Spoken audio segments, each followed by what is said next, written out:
Alright. Guys, welcome back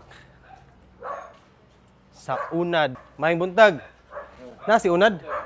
Na? Ah, grabe ha. Uy, mangandaman yun guys, oh. Tingnan natin guys. Wow. Tanggal yung mga dents, yung mga scratches. Looks new. Okay kayo?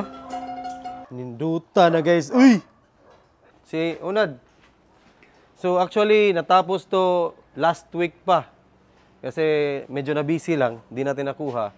Pero talagang madali lang yung paggawa. And I think, isa sa mga first time na gumawa nito kasi kadalasan ng mga two-tone, pag may mga gas-gas, pinapa-powder coat.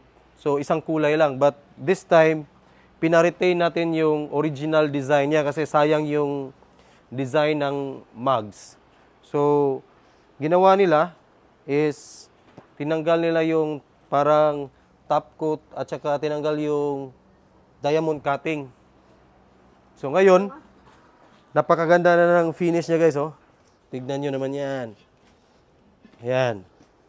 So, good as brand new na siya. Kulang na lang nito is gulong. So, dito lang sa Onad, nakakuha tayo ng good deal and then napakaganda ng result. So, ayan. Kukunin na natin to and then babayad na tayo, guys. Very affordable kasi nagtanong rin ako sa mga kakilala ko na nagpapagawa dito. Very recommendable na shop. Meron din kami mga kaibigan sa club na nagpagawa na dito. Nagpalagay ng mga spoiler. Mga body kits, no? Body kits. So, meron kami isang member sa club, yung white na MG5, nagpalagay ng body kits. So, sa mga mahilig mag-upgrade, gawing sporty look yung unit nyo, just look for Onad Paintworks and Body Kits. So, AS42 na lang guys. And look for the Pitron. Then, sa harap niyan may iskinita. So, ayan guys. Thank you for watching. Watch out for my next vlog para sa paglagay natin ng gulong at saka pag-install sa unit. So, thank you. I'll see you on my next vlog. God bless. Stay safe. Drive safe.